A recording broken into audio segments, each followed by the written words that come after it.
e eu gostaria muito de agradecer ao Everton a sua presença e o facto de ter aceito este convite de partilhar um pouco connosco a sua experiência profissional que tem ao longo dos últimos anos. Uma pequena apresentação relativamente ao Everton. O Everton é licenciado em Educação Física pela Universidade Federal do Rio Grande do Sul, no Brasil, onde também obteve o mestrado em Ciências do Movimento Humano na vertente de Biomecânica. O Everton conta com uma larga experiência profissional na área do exercício e saúde. Foi docente no ensino superior, nomeadamente no Instituto KG. Desempenhou também a função de personal trainer, professor de Educação Física e é também o fundador da Personalis, que é um estúdio de saúde e bem-estar. O tema que o Everton nos traz hoje será então os exercícios corretivos, o momento da avaliação postural diagnóstica. Algumas informações importantes relativamente ao webinar de hoje, portanto a duração da apresentação do Everton terá mais ou menos 35 a 40 minutos e depois no final haverá então espaço para questões que os participantes queiram colocar. Essas mesmas questões deverão ser colocadas por escrito no separador do Zoom que indica Questions and Answers, QIA. Depois eu e a professora Denise vamos ajudar aqui a colocar as questões oralmente ao Everton e pronto, Everton, poderá começar a sua apresentação. Mais uma vez agradeço e boa sorte. Bom, primeiro, antes de começar oficialmente, né, queria agradecer mais uma vez o convite agora na presença de todos os participantes. É sempre um prazer a gente poder discutir um pouco do nosso trabalho, da nossa área, das nossas inquietações. Basicamente, o que eu vou trazer aqui passa por alguns testes fáceis ou de fácil percepção, no sentido de tentarmos ter aqui uma avaliação postural adequada e em condições para o nosso aluno. Antes de começar propriamente dito, é importante, a visão que eu tenho da avaliação postural é a seguinte: ela é uma ferramenta que vai nos ajudar na seleção do exercício para o nosso aluno. Diferentemente, por exemplo, de uma avaliação morfológica, né, eu posso encontrar numa avaliação morfológica um percentual de gordura em excesso, mas isso não vai determinar exatamente se eu vou fazer o exercício para o grupamento A ou B. Na avaliação postural, não. Na avaliação postural, ela vai me dar a ferramenta para saber, não, eu preciso estimular mais a cadeia muscular A ou menos a cadeia muscular B e assim por diante.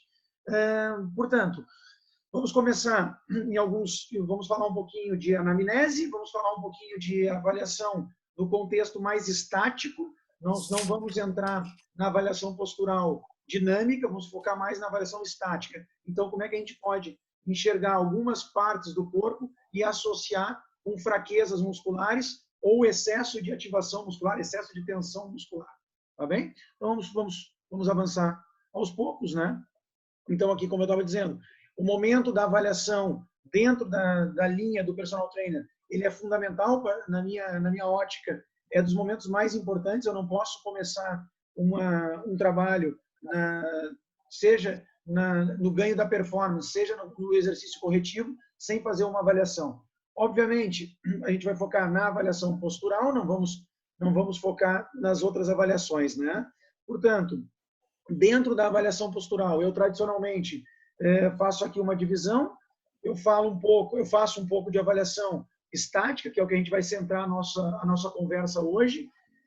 Trabalho com que eu aqui até deveria ter posto entre aspas, eu não gosto muito do termo encurtamentos, mas pelo menos para ver as articulações que estão com menor mobilidade.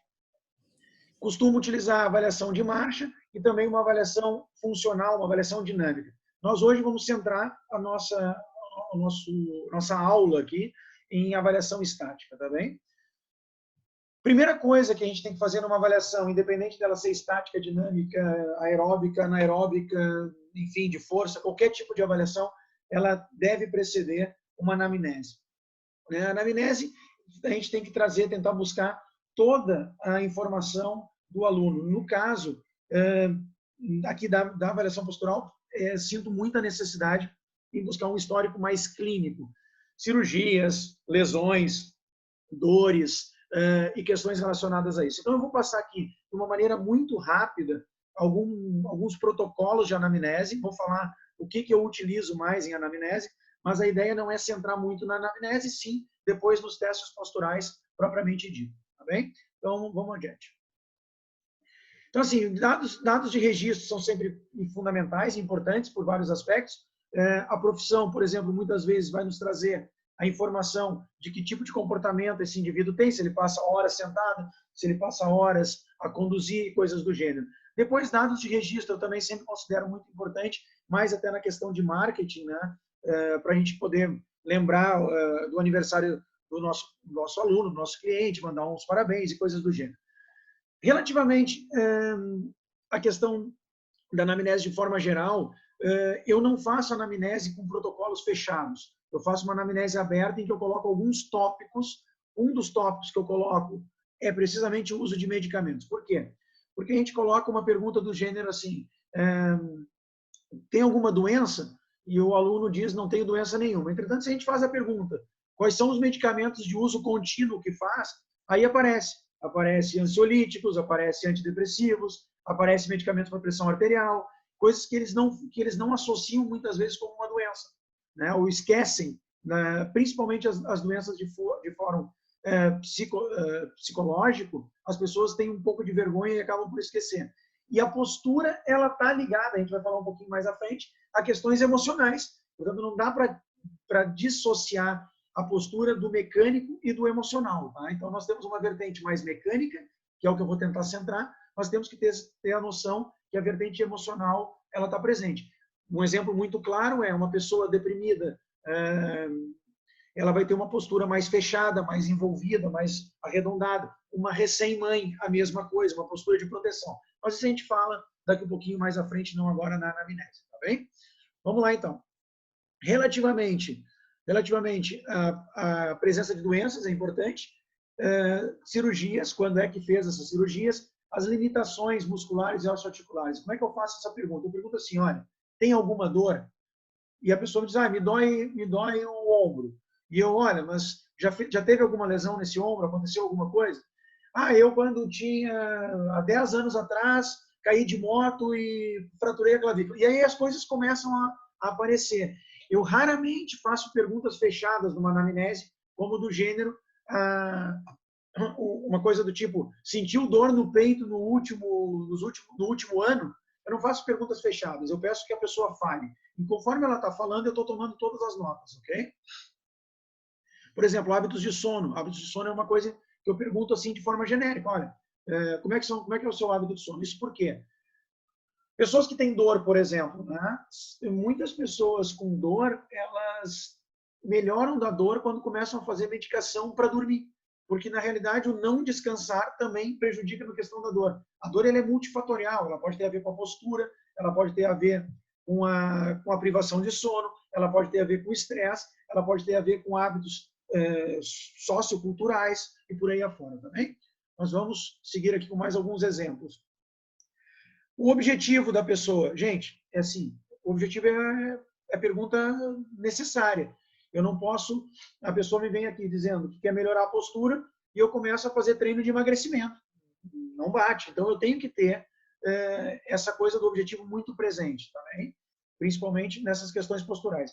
Quando é uma questão postural, temos que entrar mais ainda. Qual é o objetivo específico? Ou seja, eu quero melhorar a postura. Aí eu pergunto, mas melhorar a postura em que aspecto? Aí ela começa a me dizer, eu tenho os ombros para frente, eu tenho os joelhos me incomodam, são metidos para dentro. Sei lá, ela começa a falar coisas. Então, a gente vai sempre tentando aprofundar dentro daquilo que a pessoa está nos querendo propor como objetivo. Obviamente, pode acontecer no objetivo da pessoa não ser compatível numa fase inicial com a postura que ela tem. Então, por exemplo, imagina que a pessoa quer emagrecer, mas antes de emagrecer, ela tem tantos problemas articulares, dores e tudo mais, que eu não posso começar no treino de emagrecimento direto. Tem que começar, provavelmente, com uma reeducação postural prévia, para ela deixar de ter dor, para ela ter uma melhor mobilidade, para ela ter melhor consciência corporal e por aí afora. Tá bom? Vamos lá, então. Disponibilidade de tempo também é importante. Perguntas que eu estava falando fechadas, como essa aqui do Parquil, não me interessam. Eu, particularmente, não faço, não utilizo. Porque, assim, imagina, possui algum problema osteoarticular que possa ser agravado com atividade física? Sim. Então, aí eu já tenho que, supostamente, jogar para uma avaliação médica. Não uso o Parquil com esse contexto. Eu acho que o Parquil ele acaba trazendo, ele é interessante no ponto de vista de nos chamar a atenção, que é uma pessoa com muito risco ou pouco risco, mas em termos práticos de uma prescrição de exercício, acaba não nos ajudando muito, tá bem? Perguntas aqui, aqui vocês estão vendo um questionário sobre mobilidade. Esse questionário eu acabo utilizando mais com a população idosa, tá bem? Então eu acabo não assim de forma fechada, mas eu pergunto coisas como, por exemplo, se tem dificuldade nas atividades de vida diária, nomeadamente secar, tomar banho, colocar os calçados, se ajoelhar, buscar um objeto do chão e coisas do gênero. São perguntas que eu costumo utilizar principalmente num público mais velho. Tá bem? Até porque a avaliação de movimento em público mais idoso, a gente pode estar limitado pela própria inexperiência motora desse aluno. Tá? Então, vamos começar, propriamente dito, com a avaliação. As perguntas, como o professor José Mira falou, serão no final. Né? Então, vão tomando notas, vão lançando as notas, né? As perguntas e respostas aí do programa. E, no final, a gente tenta acertar isso aí tudo. Tá bem? Então, vamos lá. Postura ideal. O meu conceito de postura ideal, ele não é aquela postura com todos os alinhamentos, ele não é aquela postura militar, ele simplesmente é uma postura em que a pessoa não tenha um esforço excessivo para se manter e que ela não tenha dor, não tenha desconforto. E o desconforto até pode ser estético. A pessoa pode não ter dor, mas pode ter um desconforto estético. Então, assim, assim, boa postura, como tem que estar com todos os alinhamentos. O que adianta estar completamente alinhado e cheio de dor, né? Ou se sentir numa postura esteticamente desconfortável, mesmo que esteja até em alguns alinhamentos. Então, a gente tem que levar em consideração, no meu ponto de vista, o esforço que a musculatura, ligamentos e próprias articulações sofrem para a gente estar ali naquela postura, tá bem? Embora não seja uma relação direta, né, de causa e efeito com a questão postural, existe uma ligação de dor cervical, de dor lombar, distúrbio de articulação temporomandibular influenciando na postura, dor ciática, as artroses, dificuldade respiratória, as osteofitoses ou os bicos de papagaio, a questão das hérnias de disco, risco de lesão. Existem até algumas baterias de teste que se prontificam em tentar prever risco de lesão, ou pelo menos colocar as pessoas dentro de um quadro, essa pessoa tem maior risco de lesão do que aquela, né? Então, existe essa relação da dor, do problema com a má postura, embora, de novo, não é causa-efeito, isso é importante, tá? Da gente salientar. Um problema hormonal pode gerar uma série de cascatas de problemas que vai gerar dor ou alguma incompatibilidade, não tem nada a ver com a postura. Então, a gente tem que ter essa noção. A postura pode gerar problema, mas não é direto causa e efeito. Ok? Vamos adiante. Deixa eu passar aqui pela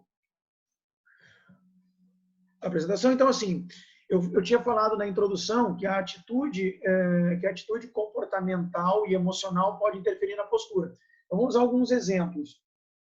Vocês não podem ter um chefe de Estado, né, com uma postura, digamos assim, deprimida, né? Um chefe de Estado, imagina que eu estou aqui dando aula para vocês, eu estou numa postura, eu tenho que adotar uma postura de um tom de voz mais elevado, em que eu estou mais aberto. Imagine que eu faço a seguinte troca: eu começo a falar com vocês em monotom e vocês começam a perder o ritmo e eu olhar para baixo e enrolar os meus ombros. Essa apresentação perde completamente o efeito. Vocês vão começar a dormir, vão desligar, vão para o outro lado, vão olhar para a rua, ver que tem sol e pensar em ir para a praia e não ficar assistindo esse brasileiro chato e por aí afora. Então, é assim, postura, emoção e comportamento está sempre ligado. Existe uma linha de trabalho que é do GDS, que é da Godelieve, da Madame Godelieve, que são de cadeias musculares e articulares. Existem vários livros nesse método, que é o método GDS, que é interessante que eles abordam tanto a questão emocional comportamental, quanto a questão mecânica, né? E biomecânica da coisa. Nós temos que ter essa noção, então, que o comportamento e a emoção altera a postura, tá bem? Embora nosso foco aqui vai ser sobre a questão mais mecânica, tá bem? Ainda dentro da anamnese, mais agora específica da avaliação postural, uma coisa que é muito presente é a questão da dor, né? Quando as pessoas procuram um trabalho postural. Então, assim, existem alguns questionários, tá, que são validados cientificamente. Eu coloquei ali um exemplo do short form do McGill, né, que é um questionário para dor.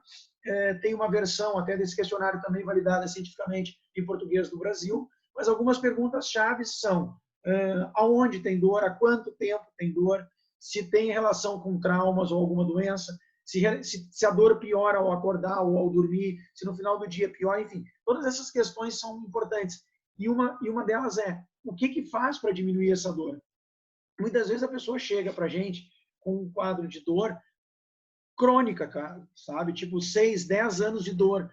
E está quase que à espera de um milagre que a gente, em 1 mês ou 2, consiga resolver a situação. E, na realidade, é um processo que leva o seu tempo de ganho de consciência corporal e, mais ainda, nenhum trabalho postural resolve a postura de um aluno se não for uma mudança de consciência corporal.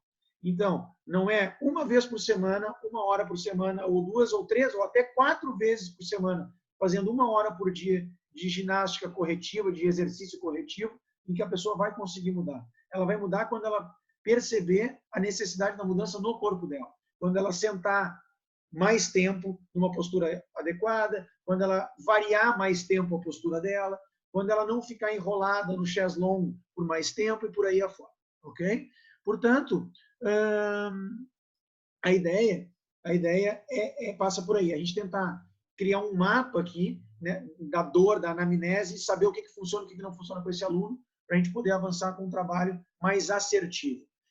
Bom, isso é a versão curta do questionário que eu mencionei para vocês, tá? Eu não vou entrar nesse mérito aqui, para a gente poder entrar logo na avaliação postural, ok?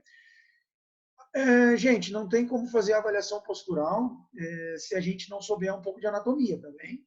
Portanto, eu deixo aqui na tela alguns pontos do corpo humano em que, para fazer uma avaliação postural, é necessário saber.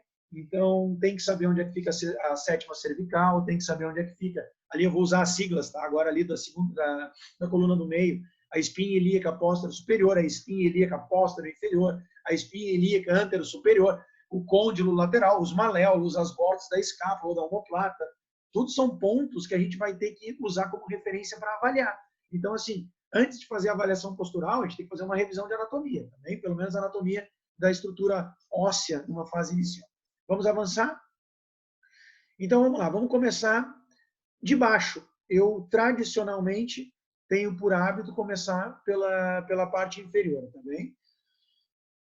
Assim, não podemos confundir aqui o formato do pé, ok? A forma do pé com o tornozelo.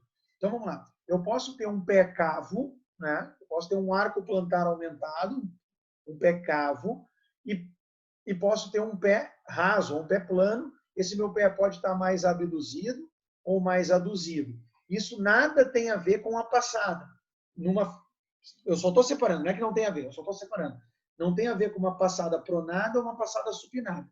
Tipicamente, quem adota passada pronada tem uma tendência de descair o maléolo medial, né, o arco plantar, e quem adota uma passada supinada tem por tendência ter um arco plantar aumentado, mas a gente já vai falar um pouquinho mais sobre isso, tá? E sobre músculos também.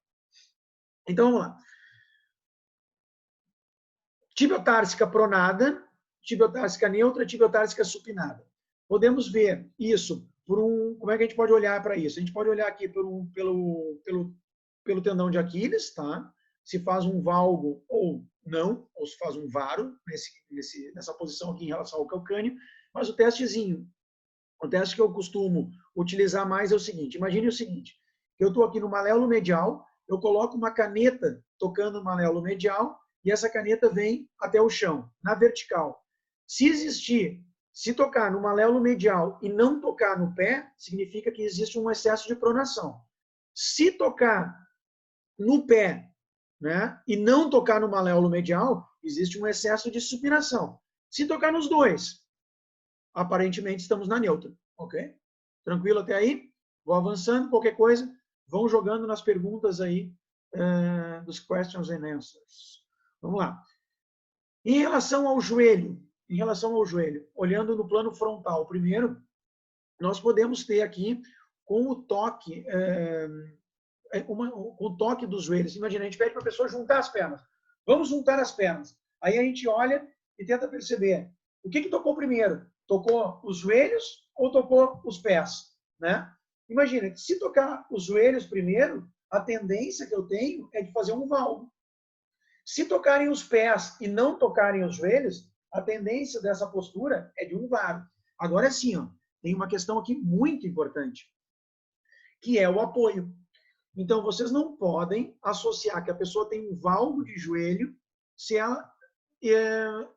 imagina, a pessoa tem um valgo de joelho estrutural. O que seria isso? Seria uma alteração mesmo óssea. Ela estando em pé. Se vocês colocarem ela na posição sentada, com as pernas com o membro inferior em extensão, e pedir para fazer essa coisa de juntar, e aí aparecer o varo ou o valgo, a gente tirou o apoio, a influência do apoio. Porque vocês vão ver, eu já vou falar disso. Vamos fazer um exemplo. A pessoa tem a passada pronada, né? Tem o apoio pronado. Qual é a tendência dela em termos de apoio, de postura de joelho e quadril, ou joelho e anca? É realizar uma rotação interna da anca, do quadril, e obviamente, fazer um valgo dinâmico no joelho. Né? Ou seja, fazer um falso valgo no joelho. Ou seja, o fato do apoio dela ser pronado pode gerar um valgo no joelho e uma rotação interna no quadril. E isso nada tem a ver com o estrutural. Isso tem a ver pura e simplesmente com o apoio daquela criatura no chão. Né? Então, essa situação é uma situação importante também. Fazendo aqui, usando as imagens um pouquinho da direita, aí, que vocês estão vendo na tela, vamos pensar assim. Vamos supor, então, vamos fazer uma suposição, que a pessoa tem apoio pronado, faz, então, um valgo de joelho, né? Um valgo postural, vamos assim chamar, faz uma rotação interna do quadril.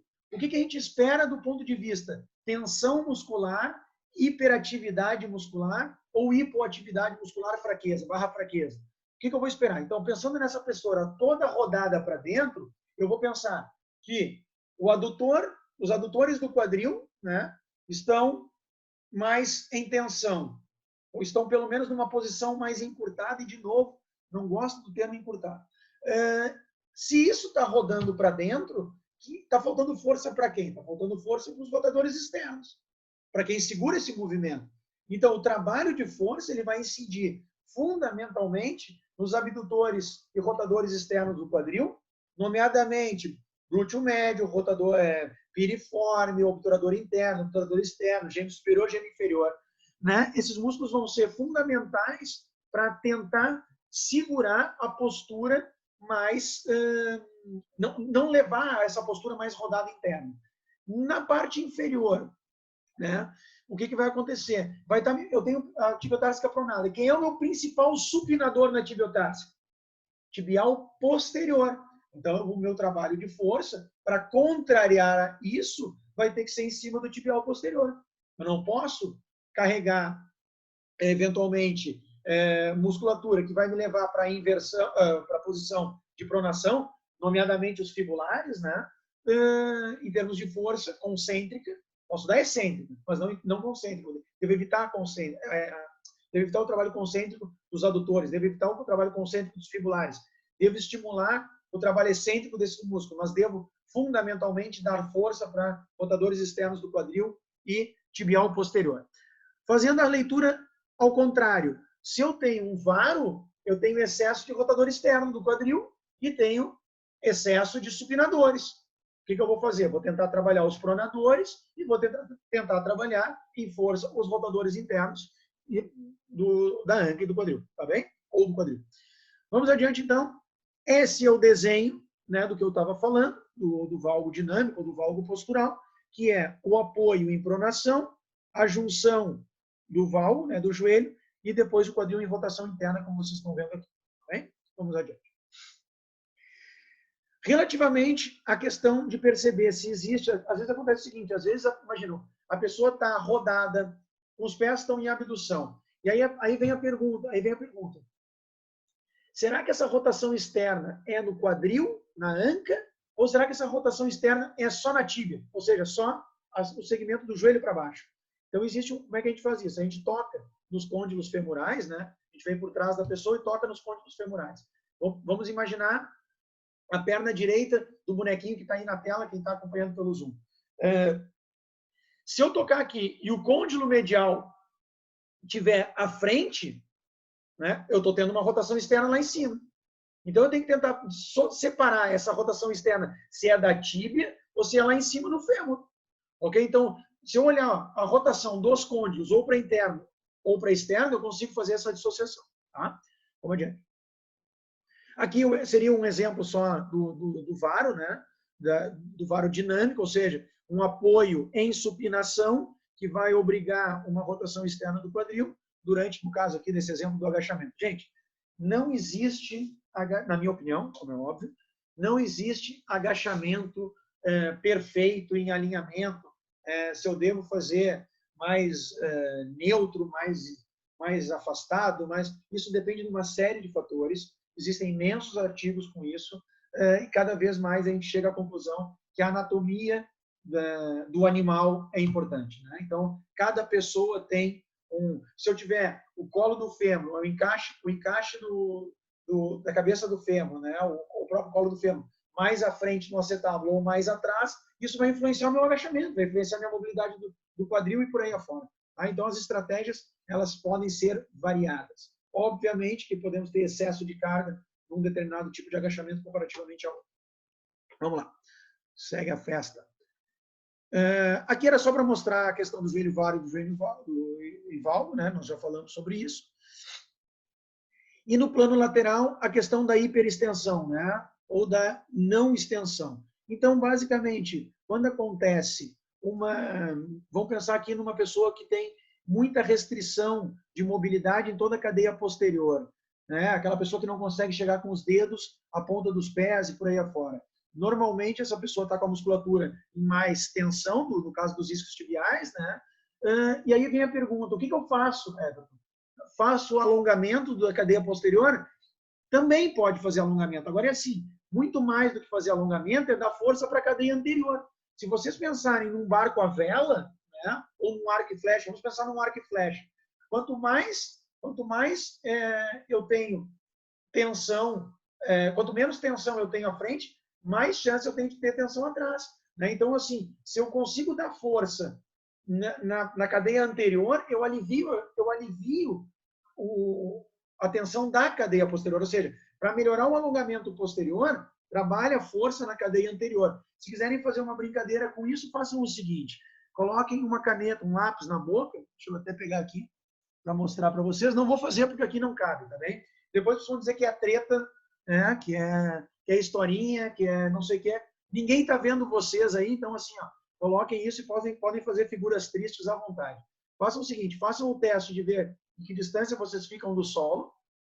Coloquem um lápis ou uma caneta lá atrás na boca, tá? Carreguem com força, contraiam o vosso abdominal e façam de novo o teste de ir com as mãos ao chão. E depois vocês aí nos comentários, quem fez, comenta se fez ou não fez a brincadeira. Isso o que é? É só dar mais estabilidade. Quando eu tensiono essa região, eu estou contraindo toda a cadeia anterior. Se eu pedir para contrair o abdominal, eu estou contraindo a cadeia anterior mais baixa. E aí isso me alivia a tensão que eu tenho posterior. E, portanto, eu consigo ir mais longe. E pode dar o tempo que quiser. Pode esperar 5 minutos para não dizer que foi porque foi na segunda vez vai mais. Tá bem? Portanto, façam essa brincadeira e depois me contem. Deixa eu passar aqui. Referência sobre a avaliação da cintura pélvica também. Então, a gente pode ter uma anteversão, uma retroversão. Como é que a gente faz isso? A gente toca na espinha ilíaca anterior superior e na espinha ilíaca póstero inferior. Se os dedos estiverem em alinhamento, a gente tem uma neutra. Se o dedo de trás estiver acima do dedo da frente, né, como está mostrando na imagem em preto e branco, nós temos uma anteversão pélvica. Se tiver ao contrário, se o da frente tiver acima, temos uma retroversão e, portanto, uma lombar provavelmente mais retificada, enquanto que na outra mais uma lordose aumentada. Falando de lordose aumentada, a gente tem uma situação que é de uma tensão excessiva ou uma hiperatividade do psoas e do ilíaco. Esses músculos são os principais hiperlordotizantes e, portanto, é importante dar carga para o glúteo máximo, que é um extensor, dar força para o glúteo máximo no sentido de aliviar a tensão da cadeia anterior. Em contrapartida, se eu tenho uma retroversão, provavelmente eu tenho uma tensão excessiva dos posteriores, nomeadamente glúteo máximo e isquiotibiais, e aí eu tenho que fazer o contrário, eu tenho que dar força para o psoas, para o ilíaco, para o reto femoral, que são músculos que vão puxar ou vão aliviar, pelo menos, a tensão que está criada lá atrás na cadeia posterior, tá bem? Portanto, resumindo e concluindo a situação da anteversão e da retroversão, está antevertido, excesso de lordose lombar, prioriza trabalho de força do glúteo máximo e do isquio e dos abdominais. Está em retificação, prioriza o trabalho dos flexores do quadril e também dos paravertebrais. Vamos adiante. No plano frontal, a gente também pode ver o alinhamento da pelve. Então, a gente coloca as mãos ou nas espinhas, como está na imagem, ou mesmo em cima da crista ilíaca, e tenta ver se essas cristas ilíacas estão alinhadas, se essas espinhas estão alinhadas. Se isso tiver em alinhamento, ok. Se uma tiver mais baixa que a outra, aí a gente tem que começar a pensar. Por que a pelve pode estar inclinada? Pode estar inclinada por causa que tem um membro inferior maior do que o outro. É um problema, né? E aí, normalmente a gente só consegue validar isso de forma minimamente fiável com raio-x extra-longo e medindo o membro inferior, tá bem? Podemos tentar fazer uma medida à mão, mas obviamente o erro é maior, né? Então a gente faria isso do maléolo medial até a tuberosidade anterior da tíbia, uma primeira medida, e depois da espinha ilíaca anterior até o centro da rótula ou da patela. Tá bem? Então, é uma maneira de dar esse parâmetro. Ok? Vamos lá. Adiante. Quando a gente tem desnível pélvico, uma estratégia que a gente pode colocar para ver se a curvatura da pessoa, se a postura da pessoa dali para diante melhora, é colocar um pequeno calço. Tá? Então, existem umas almofadinhas fininhas que a gente vai colocando e vai vendo se o problema vem lá de baixo, né, do tamanho da perna, ou se é um problema já na pelve, que essa é a ideia de diferenciar. E uma outra alternativa é fazer um teste, uma prova muscular, mas isso a gente não vai falar, tá, gente? A gente não consegue falar aqui de tudo. A gente consegue testar esses músculos de forma isolada, tá? Aquilo que eu falei lá na avaliação, depois vocês procuram aí nas minhas redes sociais, nas minhas coisas, sobre essa parte de provas musculares, os cursos de provas musculares, de anatomia palpatória, essas coisas todas, porque a gente consegue testar isso aqui, ó, o quadrado lombar, de forma isolada, a gente consegue testar o psoas de forma isolada, a gente consegue testar o glúteo de forma isolada e por aí afora, tá bem? Quando a gente tem a dúvida, a gente vai lá e testa. Vamos imaginar, então, que essa pessoa está em uma inclinação para cá, para o lado direito, meu lado direito, certo? Então, eu tenho que pensar, se essa inclinação vem de um aumento do membro inferior, se essa inclinação vem porque o tronco está inclinado, se essa inclinação vem porque a musculatura da pelve está me fazendo isso, ou seja, imagina que eu tenho o quadrado lombar do lado direito hiperativado. Isso não tem nada a ver com o membro inferior, então eu tenho que conseguir separar essas coisas. Então o que eu faço? Eu faço um teste de inclinação lateral e vejo se o quadrado lombar daquele lado, que está mais fechado, está em tensão ou não. E aí posso até pensar em trabalhos assimétricos, tá? Nessas situações. Bom, síndrome de cruzada abaixo foi aquilo que eu falei, né? Já tinha falado do acesso da lordose lombar, tensão de eretores da espinha, tensão de psoas, fraqueza de glúteo máximo e de abdômen. O contrário, também já tinha falado, né? Tensão de reto abdominal e dos flexores da anca, fraqueza e tensão do glúteo máximo e musculatura isquiotibial. Relativamente a questões mais complexas, como escoliose, nós temos que trabalhar, gente, aí sim, de forma assimétrica também. A gente pode ter uma escoliose não estruturada, uma escoliose, uma atitude escoliótica, que pode estar relacionada com o apoio dos membros, como eu estava a falar, ou podemos ter uma escoliose mesmo estruturada, que aí começa já na infância e vai progredindo normalmente até a puberdade, ok? Quando chega a puberdade, as escolioses começam a diminuir a sua taxa de piora, vamos dizer assim, e aí, dependendo do grau, exercício é recomendado sempre, exercício corretivo, como é óbvio, questões de uso de colete, depende, e questões cirúrgicas também depende do grau que isso acaba por atingir. Tá bem?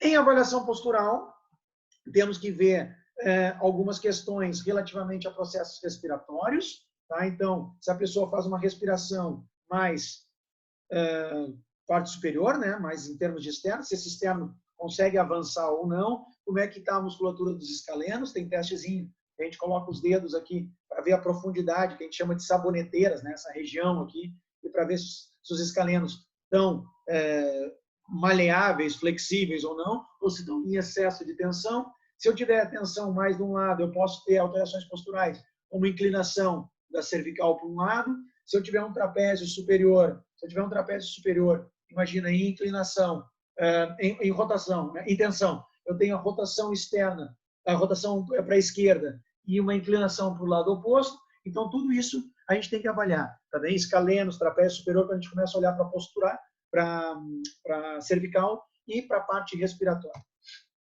Vamos adiante.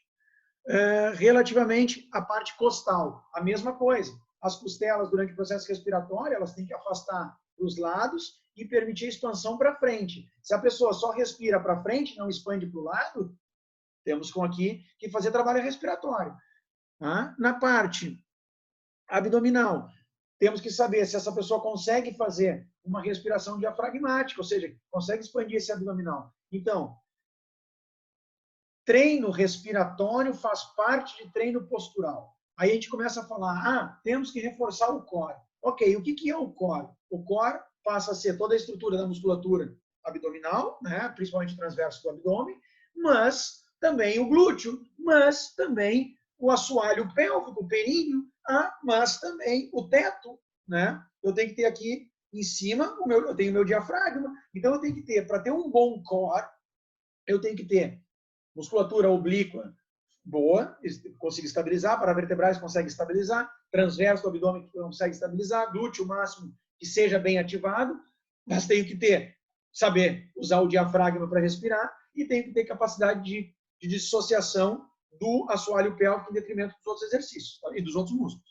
Então, temos que trabalhar o core como um todo, com o teto, que é o diafragma, e com o assoalho pélvico, que é o chão.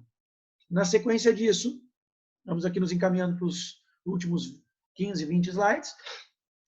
A caída dos membros superiores no plano frontal. Gente, eu olho a mão do cara, está lá embaixo, à esquerda, a direita está cá em cima, né? Parece um orangotango, sei lá. Aí eu tenho que tentar perceber de novo. Será que isso é tamanho do braço? Será que isso é a cintura escapular, que está uma mais alta do que a outra? Será que isso é o quadrado lombar, que está me gerando uma inclinação de tronco? Será que isso é o tamanho da perna que eu vi lá adiante, lá no início? Então, da onde que vem o ombro mais elevado em relação ao outro? Gente, pode ser da perna, pode ser do tronco, pode ser da cintura escapular. Eu tenho que conseguir dissociar. Por isso que eu tenho que fazer uma avaliação postural pormenorizada. Eu não posso esquecer as pernas e olhar só para a postura fechada. Tá bom? Vamos adiante.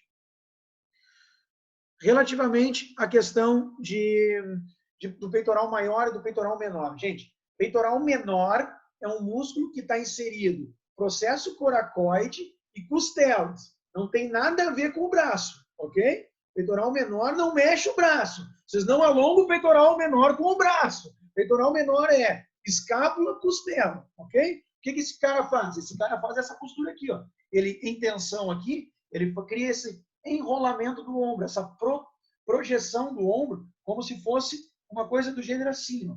Puxar a escápula nesse sentido. Então, se a minha mão é a minha escápula, ele está aqui preso, né? Ele faz isso aqui, ele descola o bordo inferior da escápula. Ele não roda o ombro para dentro, beleza? Quem roda o ombro para dentro são os músculos que vão para lá. Peitoral maior, subescapular, esse coracobraquial, deltoide anterior, coracobraquial pouco, mas deltoide anterior. Só que aí tem uma coisa, tem um rotador interno que é potente pra caramba e a gente descuida disso na hora da prescrição do treino, que é o grande dorsal ou o latíssimo do dorso. Aí acontece o seguinte, aí o cara vai para o ginásio, vai para a academia e resolve fazer um treino equilibrado. O que é o treino equilibrado dele? Ah, não, vou fazer três de peito e 3 de costas. Aí ele coloca lá supino, supino inclinado e abertura. Tudo pronto, com halter, barra, não interessa. Aí para costas ele coloca lat pull down, né? Lat pull down, coloca remada fechada, tipo serrote, e depois coloca lá uma abertura inversa. Legal. Ele colocou aí só 5 exercícios de rotação interna, só 5, e 1 de rotação externa. Aí depois o tipo começa a ficar com os ombros enrolados para frente e não sabe por quê. Não sabe por quê, porque não estudou, né? Porque se tivesse feito a revisão de anatomia lá do primeiro semestre da faculdade, ou tivesse dado uma olhada para algumas coisinhas desse gênero, moçada, sabe que latíssimo do dorso, grande dorsal, é rotador interno. E, portanto, Everton, mas aí o que tu fazes? Não trabalha o latíssimo? Não trabalha. Só que depois tu tem que compensar. Compensa como? Dá trabalho de rotador externo puro. Fizemos 5 para 1, ok. Eu vou botar num treino compensatório, na minha programação, 4 exercícios, pelo menos. Então, vou botar lá rotação externa aqui, com halter, rotação externa com elástico, uma diagonal funcional em rotação externa, abertura inversa, sei lá. Eu vou criar exercícios de rotação externa, adução de escápula, para quê? Para compensar essa minha tendência que eu vou ter na prescrição do treino, tá bom? De ser anterior. Maravilha. Segue o baile. Deixa eu só tirar aqui o meu vídeo para o outro lado. Relativamente à questão das escápulas, né, ou omoplatas, então ali na figura da esquerda, vocês estão vendo só o ângulo inferior descolado. Aquilo ali é tensão excessiva do peitoral menor. Na figura da direita, vocês estão vendo a escápula toda descolada. Parece o alien, né? Quem é aqui do meu tempo, assim, aquela escápula que parece um monstro cá fora. Aquilo é fraqueza do serrátil anterior. Então, o que o serrátil anterior, ou o grande dentado, faz? Onde é que ele está primeiro? Ele está na fossa subescapular e costelas. Então, o que esse cara faz? Ele puxa a escápula, ele cola a escápula no gradil costal. Então, como é que eu vou ter uma estabilidade da escápula, né? Como é que eu não vou ter dor no ombro se eu tenho uma escápula? Porque cada vez que o cara sobe o braço para pegar alguma coisa no alto, ao invés de ele subir assim, ó, ele sobe o braço assim, né? Aí vai pegar um copo no armário e faz assim. Como é que não vai criar tensão no trapézio superior? Não tem força de serrátil, não tem força de adutor de escápula, romboides, por exemplo, não tem força de trapézio inferior. Aí, cara, aquela escápula está completamente solta. Aí ela dança, e aí ela sobrecarrega outras estruturas, nomeadamente trapézio superior, elevador da escápula. Aí aparece dor no ombro, aí aparece dor cervical, né? Tá bem? Então, assim, dor no ombro, olha para a escápula. Para começar, não adianta olhar para o ombro. Dor no joelho, olha para o pé, olha para o quadril. Não adianta olhar para o joelho. Ai, me dói o joelho. Aí o cara está correndo. Um dia eu estava aqui, o meu estúdio aqui, a Personalis, ele é pertinho da praia, aqui de Matosinhos. E muitas vezes eu vou ali para baixo na avenida. Gente, aqui não é um filme de terror. Comecem a olhar para as pessoas a correr. Olhem para as pessoas a correr. As pessoas correm com sobrecargas articulares brutais, sem técnica nenhuma de corrida, sem esforço, sem reforço muscular adequado. Eu costumo dizer assim, quer correr, vai treinar primeiro, porque senão depois do tempo vai doer. Quando a gente corre coisinhas do tipo, sei lá, faz ali 5 quilômetros, 3 quilômetros, ok, tudo bem, né? O corpo é forte, o corpo aguenta até um certo ponto. Agora começa a fazer 70, 80, 100 quilômetros por semana, né? Aí a conversa é outra. A professora Denise, que é uma das responsáveis aqui do evento, é professora de biomecânica e sabe muito melhor do que eu as sobrecargas que tem numa corrida, em termos de peso corporal, em termos de footwear e essas coisas todas. Então, assim, é importante ter uma estrutura preparada para poder correr, tá bem? Isso serve na corrida, serve nas atividades de vida diária, serve para o joelho, para a escápula, para tudo mais. Vamos lá. A questão da rotação das escápulas, tá bem? Se eu tiver o normal da escápula, né, o mais habitual é a escápula ter uma pequena rotação externa. Se essa escápula estiver em rotação interna, provavelmente eu estou sobrecarregando o elevador da escápula. Se essa escápula estiver em rotação externa, em termos posturais, exagerada, provavelmente eu estou sobrecarregando o trapézio superior junto com o serrátil. Né? Então, a gente consegue saber se a gente tem força ou excesso de tensão de elevador ou de trapézio, conforme por aí. Porque, por exemplo, tenho dor aqui. A dor aqui pode ser por um excesso de tensão do trapézio ou do elevador da escápula. Então, a ideia aqui é olhar para a escápula, para dissociar, para separar se isso é proveniente do elevador da escápula ou do trapézio superior. Tá bom? É muito frequente, né? Falando de trapézio superior, a gente pode olhar o trapézio superior de frente e ver um volume aumentado de um lado em relação ao outro, né? Não falando daqueles caras que têm o trapézio ligado à orelha, né? Mas isso é outra conversa, que isso aí não dá para ver muita coisa. Mas a gente olha para uma pessoa mais ou menos normal, em termos de... Não é normal, é normoponderal. A gente consegue ver o volume do trapézio e saber se um trapézio tem maior volume ou outro. E uma coisa que eu costumo usar muito é a anatomia palpatória, né? Então, não é só no olho. A gente vai lá e toca o tecido e tenta perceber se esse tecido está tá com maior tensão, maior rigidez ou não. Isso serve para a musculatura, tanto superficial quanto profunda. Mas aí, de novo, aí temos que estar um pouquinho mais preparado na anatomia palpatória. Tá bom? Então, o trapézio superior normalmente fica sobrecarregado. O que a gente deve fazer em termos de força? Estimular o trapézio inferior, ou seja, depressão da escápula. Tá bom? Escalenos eu já tinha comentado, né? Aquela questão de colocar os dedos aqui, mas se a gente tem uma clavícula muito horizontal, né? A gente pode estar tendo, imagina, o escaleno está aqui, né? Ele vai passar por aqui. Se ele está em tensão, ele vai começar a puxar essa parte da clavícula mais medial para cima, né? Vai começar a levantar. Então, uma clavícula mais horizontal vai me dar uma tensão, vai me representar uma tensão excessiva de escalenos. Uma clavícula mais vertical, né? Vai estar mais relacionado com uma tensão do trapézio. Que vai ser esse o comportamento, o trapézio vai me jogar a escápula para cima, né, mais lateralmente, e vai começar a me inclinar assim. Então, eu posso olhar também pelo alinhamento da clavícula, tá bem? As saboneteiras, que eu já tinha falado, né, aquela questão de introduzir os dedos ali, nessa região anterior. Sobre a cervical, já tinha mais ou menos feito alguns comentários, nomeadamente do trapézio superior, né, mas de modo geral, assim, se eu tenho inclinação e rotação para o mesmo lado, né? Então, olhando para mim aqui no vídeo, inclinei para a direita e rodei para a direita, né? Eu tenho provavelmente uma alteração maior no meu bloco inferior da cervical, né? Eu tenho que olhar para a parte mais baixa. Se eu inclino, vamos supor, inclino para a direita e rodo para a esquerda, tem mais a ver com a estrutura mais occipital, cá em cima. O trapézio superior está inserido aonde? Escápula e occipital. Então, o que o trapézio superior aqui direito me faz? Ele me puxa para a rotação, para a esquerda e para a inclinação para a direita. Então, aí está relacionado com o bloco superior da cervical. Tá bem?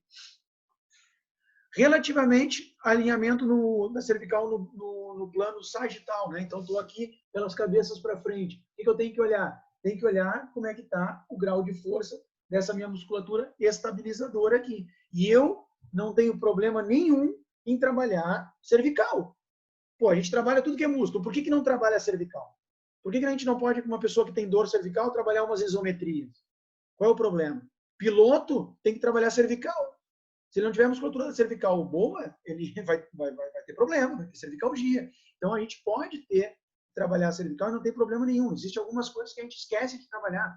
Né? Sei lá, tibial anterior. Pensem no velhinho. Né? Vamos um pouquinho fazer um parênteses do que a gente não trabalha, muitas vezes, que a gente esquece de trabalhar. Tibial anterior. Então, eu tenho o velhinho arrastando os pés. Ele não consegue mais fazer dorsiflexão. Ele não tem força no tibial anterior. Pô, eu tenho que trabalhar. Porque se eu não trabalhar, esse velhinho vai arrastar os pés, vai tropeçar no tapete da casa dele, vai cair, ele já tem uma densidade mineral óssea reduzida, vai partir o colo do fêmur, vai para o hospital, vai ficar 2 semanas no hospital, esperando, fazendo tudo que é exame, 1 semana ou 2, fazendo uma porrada de exame, deitado no hospital, se ele pode fazer uma cirurgia ou não, e nisso, dos dois, ou ele morre, porque teve uma embolia, uma coisa qualquer, aspirou o próprio líquido dele, e até só, minha avó morreu assim, ou ele vai perder tanta massa muscular nesse período de 2, 3 semanas, mais a fase pós-operatória, que ele vai ficar numa cadeira de rodas. Então, é assim, tem que trabalhar antibial anterior. Tem que trabalhar. Tão simples quanto isso. Idosos têm que trabalhar tibial anterior. Adultos têm que trabalhar tibial anterior. Por quê? Porque eles vão perdendo. Então, a gente vai prevenir. Então, não dá para deixar. Tá? E muitas vezes as pessoas não conseguem fazer um agachamento em condições porque já perderam a mobilidade da tibiotársio. Ok? Outra coisa que não se trabalha, glúteo para homem. Tem uma mania que só glúteo só trabalha mulher. Então, assim, do ponto de vista estético, primeiro, acho que as mulheres gostam de rabo bonito. Portanto, pode trabalhar. Homem deve trabalhar glúteo. Segundo, o cara vai correr lá na rua, como eu estava falando, e aí não consegue dar uma passada grande. Por quê? Porque na passada grande, vai dar o passo lá na frente e depois vai puxar com extensão do quadril. Vai usar glúteo. Só que aí o glúteo dele é tão fraco que ele não usa isso. O que ele faz? Ele dá passada curta. Então, ele sobrecarrega quadríceps, sobrecarrega gêmeos e sobrecarrega joelho. Pronto, aí dói o joelho. Mas pronto. Então, assim, gente, trabalhem a cervical, trabalhem o tibial, trabalhem o glúteo. Nomeadamente agora, avançando um pouquinho mais, em termos de conceitos de síndrome, né? A gente chama de síndrome de cruzada alta, toda a postura fechada. Então, a gente tem que estimular o trabalho respiratório de abertura, a gente tem que estimular a mobilidade do ombro, a gente tem que estimular o trabalho excêntrico do grupamento peitoral e o trabalho concêntrico dos estabilizadores da escápula e dos rotadores externos. Bem? Aqui eu deixei uns modelinhos de avaliação, tá? Não é uma regra. Vocês estão vendo aqui um modelo mais gráfico, a gente vai marcando, né, no papel onde é que estão as alterações do aluno. Na sequência, eu deixei um modelo de anamnese que eu utilizo. Então, como eu falei para vocês, eu faço uma anamnese aberta. Então, eu pergunto sobre lesões, eu pergunto sobre dor, eu pergunto se usa remédio, eu pergunto sobre sono. Não tem perguntas fechadas. Conforme a pessoa vai me falando, eu vou preenchendo.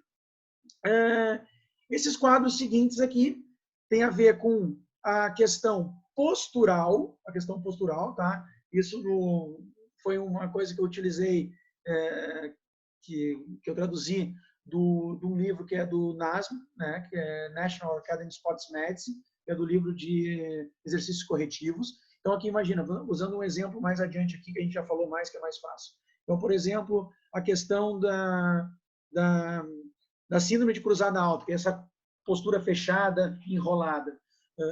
Pessoal, vou só pedir licença para vocês aqui, só um minutinho. O meu cliente, eu me passei no tempo, o meu cliente já chegou aqui. Ui, força, estou num webinar, mas está à vontade. Então, assim, pessoal, mil desculpas. Eu perdi completamente. Opa, só assim, pronto.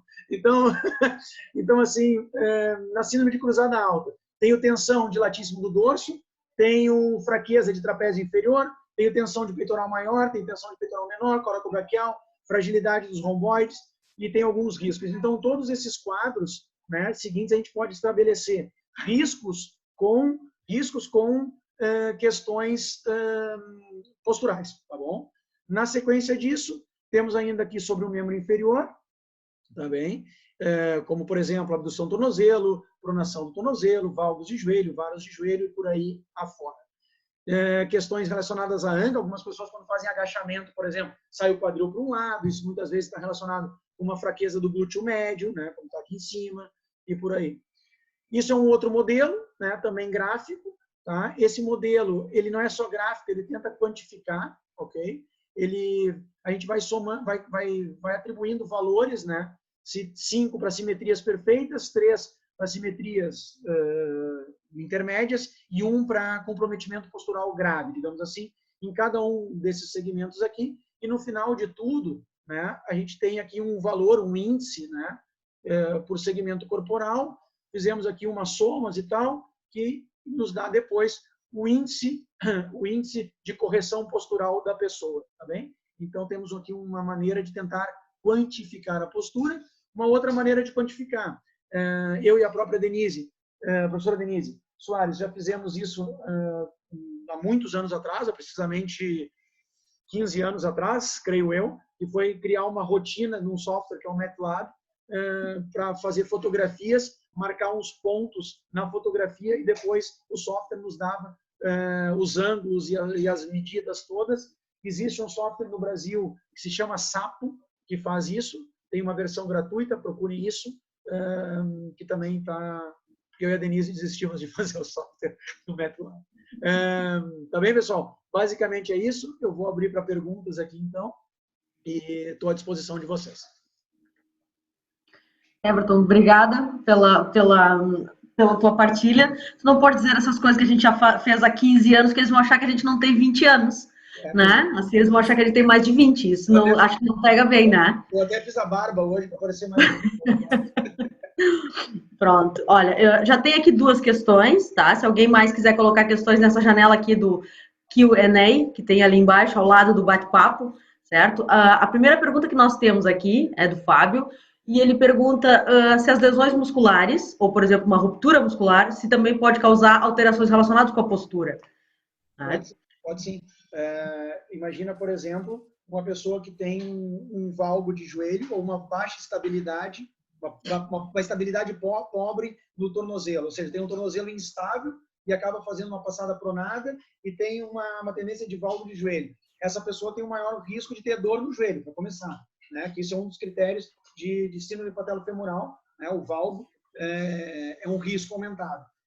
Se ela tem baixa estabilidade em termos de tornozelo, basta fazer uma entorse e uma rotação sobre o corpo, daqui a pouco faz uma ruptura ligamentar em termos de joelho, ou mesmo uma entorse e faz uma ruptura ligamentar em termos de tornozelo. Então, sim, rupturas ligamentares, sim. Relativamente a rupturas musculares, também. Por quê? Se eu tenho uma musculatura completamente tensa, encurtada, né? Vamos pensar nos posteriores da coxa, que não tem capacidade excêntrica. Ou seja, quando a gente arranca para um sprint, a gente tem que lembrar que depois a gente tem que parar, né? E quando eu começo a frear, a minha musculatura posterior está em alongamento. Se eu não tiver boa capacidade de elasticidade, ou melhor, capacidade de desaceleração, eu posso fazer uma ruptura muscular dos posteriores da coxa, por exemplo, que era muito comum no futebol, por exemplo, dos anos 90, né? Hoje em dia a coisa está melhor, tá bem? Depois, o Carlos pergunta se tu podes ter um pé pronado e um pé supinado diferente um do outro, né? Pode, não é incomum. E tu pode ter um pé pronado levando para um joelho valgo, uma rotação interna do quadril do lado direito, e no outro tu pode até ter uma passada mais supinada levando para um varo de joelho e uma rotação externa do quadril do lado contrário. Agora tenho eu uma pergunta, já que ninguém colocou mais nenhuma, pergunto eu. Olha, quando o Everton falou aquela questão ali sobre a pessoa ter um encurtamento da cadeia posterior, certo? E isso pode estar relacionado com a falta de força na cadeia anterior. Mas não é habitual a cadeia anterior ter mais força do que a cadeia posterior. Então, tu estás a me dizer que é para eu fortalecer ainda mais a cadeia anterior, isso não vai provocar ainda uma maior descompensação, no caso, não é? De força entre as duas? Sim e não. Primeira coisa, tem que trabalhar a força na cadeia posterior. Tem que priorizar a força excêntrica. Uhum. Então, não é para não trabalhar a força na cadeia posterior, é para trabalhar, só que carregar na força excêntrica, ok? Uhum. Na anterior, carregar um pouco mais na concêntrica. E isso vai te permitir um maior equilíbrio de tensões, vamos assim chamar, e não aumentos de forças, de diferenças de força. Como é que eu posso, sei lá, já existe uma desproporção de força, né? Sei lá, se a gente pensar em quadríceps para isso, que tem uma diferença normalmente de 3:1, mas não é para minimizar isso. A gente pode até manter 3:1. Agora, não convém ter pouca utilização da cadeia anterior. Vamos dar um exemplo. Eu vou dar um exemplo que é mais comum, que não é da anterior, que é da cadeia lateral. A pessoa não usa o glúteo médio. Ela até tem força no glúteo médio, mas ela não sabe usar o glúteo médio. Então, tem testes de ativação que a gente faz. Por exemplo, hoje mesmo eu fiz uma avaliação e a menina, para fazer extensão do quadril, ela fazia extensão do quadril com isquio e com paravertebral. Ela não usava glúteo máximo. Ela fazia abdução do quadril com quadrado lombar ativando primeiro do que o glúteo médio. Então, muitas vezes o que acontece é uma hipoativação, o que não necessariamente significa força muscular, digamos assim. É falta de uso, ok? Falta de saber usar, basicamente. Então, a gente tem que estimular um pouco mais nesse contexto. Temos aqui mais uma questão do Pedro Ramos. O Pedro pergunta se a dor no psoas ilíaco direito durante a corrida pode ser tensão na cadeia posterior. Dor no psoas ilíaco direito Pode ser... Durante a corrida. Uhum. Sim. Na realidade, pode ter mais a ver. Pode ser cadeia posterior. Imagina que a cadeia posterior só do lado direito está em tensão, né? Ou só do lado esquerdo, de um lado do outro, em que eu tenho uma rotação de um ilíaco sobre o outro. Então, eu posso... É como se eu tivesse um ilíaco do esquerdo. Qual é o psoas? Já agora, para tentar associar. Ele falou em direito e esquerdo? Tá falando de direito, sim. Hã? Direito. Então, vamos pensar que existe uma anteversão no ilíaco direito e uma retroversão no esquerdo. Vai dar asneira. E aí pode ser a retroversão em detrimento da tensão da cadeia posterior, do lado oposto. Muito bem. Obrigado, Everton. Temos aqui mais uma questão da Catarina Craveiro. Durante o agachamento, o desvio... Diz? Eu ia dizer que é a última, né? Fazemos a última questão. Pode ser? Sim, também parece-me bem. Durante o agachamento, o desvio de um dos joelhos está relacionado também com o pé ou possível lesão a nível dos joelhos? Portanto, o agachamento dos joelhos está relacionado também com o pé. O agachamento está relacionado com o pé ou com o joelho? Assim, ó, o joelho, ele nunca diga nunca, né? Raramente o joelho é o problema. Normalmente o problema é no tornozelo, pé ou no quadril. Normalmente é por aí. Uma dor do joelho, raramente ela vem do joelho, a menos que alguém venha e dê uma pancada no joelho. Então, assim, uma possível lesão do joelho, um agachamento, ela pode estar mais relacionada com o tipo de apoio e com o tipo de estrutura anatômica até que tenha, principalmente em termos de quadril. Pode ter relação com o joelho, mas habitualmente é mais tornozelo e quadril que vai gerar problemas no joelho. Tá bem? Muito bem. Vamos então dar como encerrado este webinar, este segundo webinar. Espero que tenham gostado, os participantes, tanto como nós gostámos. Acho que foi uma intervenção muito, muito boa.